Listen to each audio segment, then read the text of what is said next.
Hey YouTube, Love to Hover here, and thanks for coming out to the range and checking out my video on the Smith & Wesson 649, the J-frame, which is the small frame revolver. It's a 5-shot 357 Magnum, of course also shoots 38 specials, and this is meant to be able to be concealed carry and still have the ability to shoot it single action without the hammer catching on any clothing, because as you can see here, it's partially concealed, but you do still have the ability to manually pull back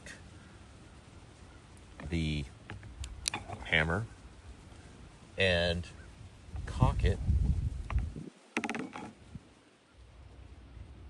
with your thumb.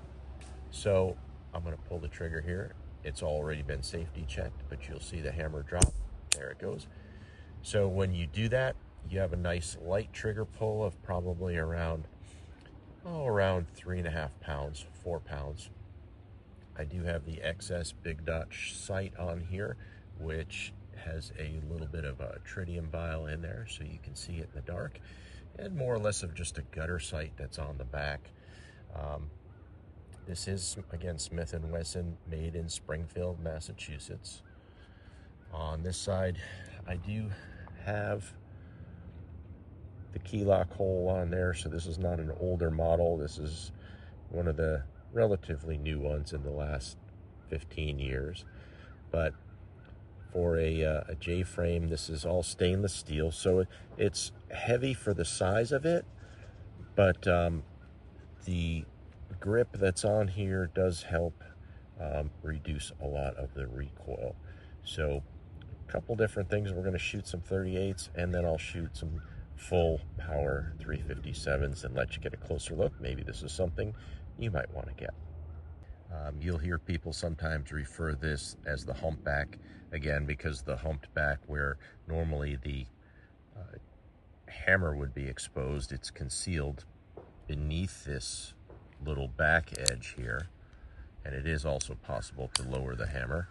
But just like any other Smith & Wesson revolver, when you're going to open the cylinder, you're going to push forward, push the cylinder out, and you have 5 rounds, and you do still have a full-size ejector there.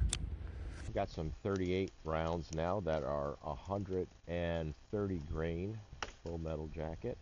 I don't know if you've ever seen this before, but this is a Bianchi speed strip. This is 6 rounds that it holds in here. And you can stick these in your pocket. That way they don't print so much like a full-size round speed loader. But what you can do is you can put these in to the cylinder 2 at a time like that, and then pull. And like I said, it takes some practice. There we go. Now we're loaded up.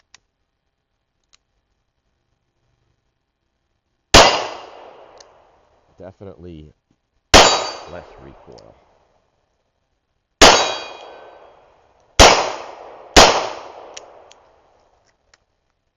But that's the 38s. Comparison purposes, what I did bring to the range besides the Smith & Wesson 649 is the Ruger LCR.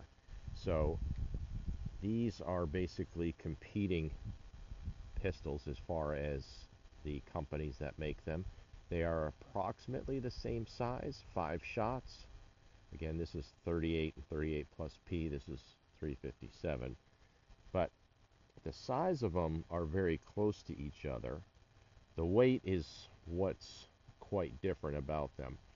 The Ruger LCR has a plastic polymer housing, the upper here being aluminum, steel insert barrel, and a steel cylinder, where this, the Smith & Wesson 649, is all stainless steel.